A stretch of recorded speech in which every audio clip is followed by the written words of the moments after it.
Ikhlas karena Allah itu bisa terwariskan kepada anak keturunan kita. Jadi kalau kita saleh atau salihah, ya, lingkungan kita itu akan tumbuh seperti itu. Allah bisa karuniakan kita anak keturunan juga yang baik. Ini contoh Umar bin Khattab pada saat melamar cucu penjual susu.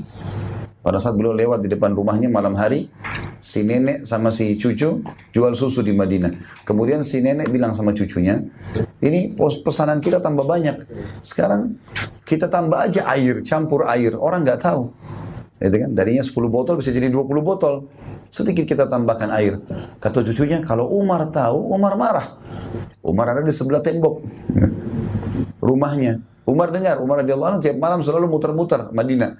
Tidak tidur kecuali sudah mengecek semua aman baru beliau tidur. Radhiyallahu anhu. Jadi luar biasa keadilannya. Yang jelas, apa yang bersekalian, pada saat itu si nenek bilang, Umar nggak tahu kok. Lalu kata cucunya sambil menangis, kalau Umar tidak tahu bagaimana dengan Tuhannya Umar, hai nenekku. Tapi ini si perempuan ini nangis nih. Waktu dengar itu, Umar bin Khattab nggak pakai banyak ngomong, pulang ke rumahnya, tengah malam nih, ya, ini tengah malam. Kalau kita sekarang mungkin jam 2 malam, ya, 1 malam, ini tengah malam. Bangunin semua anak laki-lakinya, tawarin nikah. Nih bapak-bapak bayangkan kita disuruh bangun jam 1 malam nikah. Umar bangunin anak laki-lakinya semua lalu tanya, siapa yang mau nikah sama cucunya penjual susu? Malam-malam orang lagi ngantuk-ngantuk disuruh nikah. Ya. Maka orang, anak-anaknya semua pada diam, gak ada yang ngomong. Kata Umar, kalau tidak ada yang mau nikah, saya akan nikahi. Lalu Asim, salah satu anaknya Umar, yang umurnya masih di bawah 20 tahun, waktu itu angkat tangan, mengatakan, saya ayah, saya nikahi sebagai bentuk bakti kepada anda. Maka dinikahkanlah Asim keesokan paginya dengan cucu penjual susu tersebut. Jadi anak raja nikah sama masyarakat biasa yang miskin, gitu kan. Ulama mengatakan ada alasan kenapa Umar milih sebagai anak mantunya. Karena tangisannya tadi kepada Allah itu nilainya, bobotnya besar. Itu akan bisa baik buat dia dalam rumah tangga, juga keturunannya terwariskan. Ternyata Asim ini sama istrinya tadi punya anak namanya Abdul Aziz. Abdul Aziz punya anak namanya Umar. Umar bin Abdul Aziz khalifah yang terkenal dengan kesolehannya.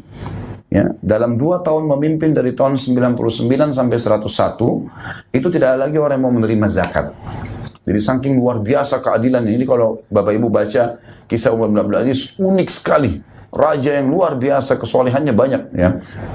Kalau kita ceritakan ini mungkin akan panjang sekali. Akan ada insya Allah bahasan khusus tabligh akbar kami, serial tabi'in. Di antaranya kita akan bahas Umar bin Abdul Aziz, orang yang luar biasa. Kita kalau baca sejarahnya, kayak kita berada di alam mana nih sebenarnya. Orang yang luar biasa. Per detiknya semua ibadah. Dari ibadah apa lagi nih? Ibadah lagi. Terus begitu.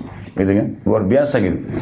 Yang jelas lahirnya ini kata ulama, manusia yang terbaik ini, Umar bin Abdul Aziz, sampai sebagian ulama mengatakan dia adalah Khalifah Rashidah yang kelima. Kan Khulafaur Rasyidin ada 4. Abu Bakar, Umar, Uthman, Ali. Sebagian ulama mengatakan karena solehnya Umar bin Abdul Aziz dikatakan dia Khalifah yang kelima. Yang diakui. Khalifah Rashidah yang kelima. Gitu kan?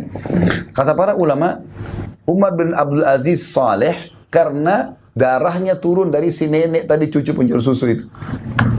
Terwariskan. Jadi subhanallah kesalehan itu bisa terwariskan. Ya, jadi kembali kepada poin tadi, kalau kita beramal soleh teman-teman sekalian, berefek ya kepada fasilitas yang Allah berikan dunia akan baik. 2 rakaat sholat malam bisa setahun sembuh, setahun aman, 10 tahun aman dan seterusnya. Seperti itulah ya. Dan juga dia bisa terwariskan kepada anak keturunan kita. Ya, karena otomatis kita sekarang kalau sudah mulai kenal sunnah, sudah mulai baik, nggak mungkin kita mau biarkan anak kita terjerumus pada dosa yang pernah kita terjadi kan. Maka secara kegiatan sosial pun akan terwariskan kebaikan itu.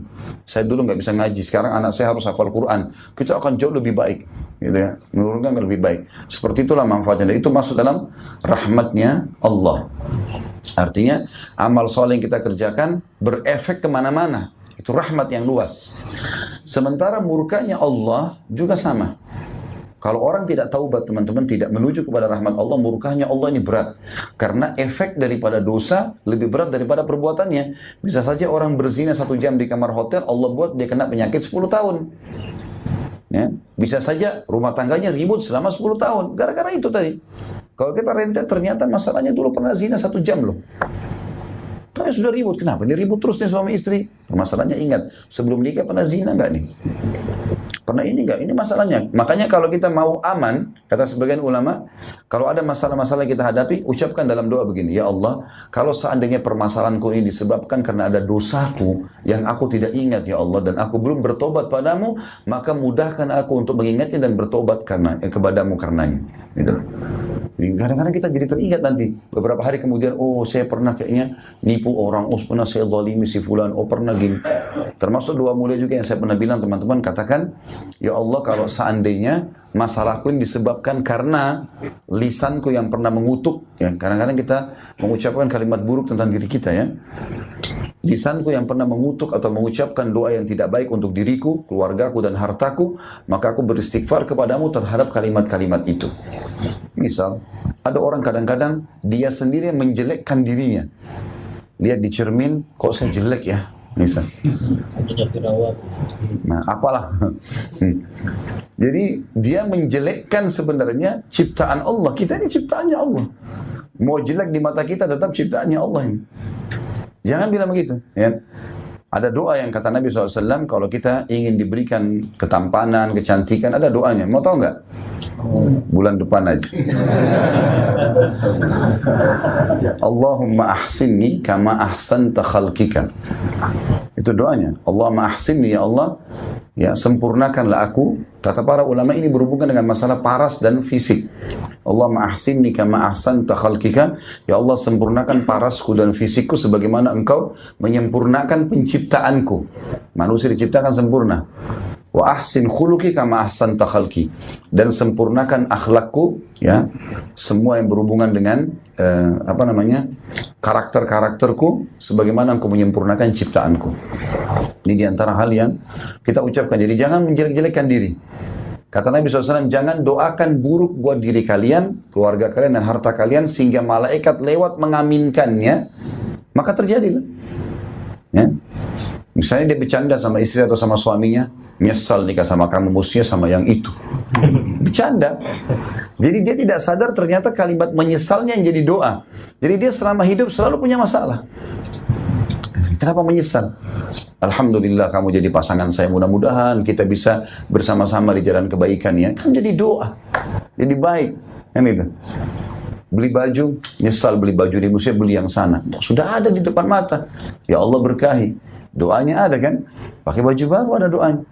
Ya, Allahumma inni as'aluka khairaha wa khaira ma suni'a. Allahumma inni as'aluka khaira wa khaira ma suni'a lahu.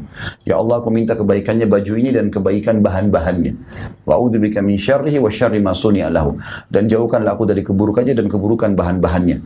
Kata para ulama, orang kalau baca ini Allah berkahi pakaiannya. Orang kalau dia pakai nyaman, orang kalau lihat suka, walaupun mahal, kalau dia pungkiri dengan kalimat lisannya yang buruk, maka akan jadi buruk. Dan seterusnya, semua begitu ya. Semua ke masalah ini, kendaraan, banyak orang begitu. Jadi tidak bersyukur, dia tidak mengatakan ini adalah sebuah nikmat, tapi selalu memungkiri. Mana kendaraan kamu? Itu mobil, tapi ya sudah sekian tahun. Alhamdulillah mobil itu sudah bawa kita berapa kali ke banyak tempat. Pekerjaan, menyelamatkan dari panasnya matahari, hujan, dan seterusnya. Ya, kalimatnya harus baik.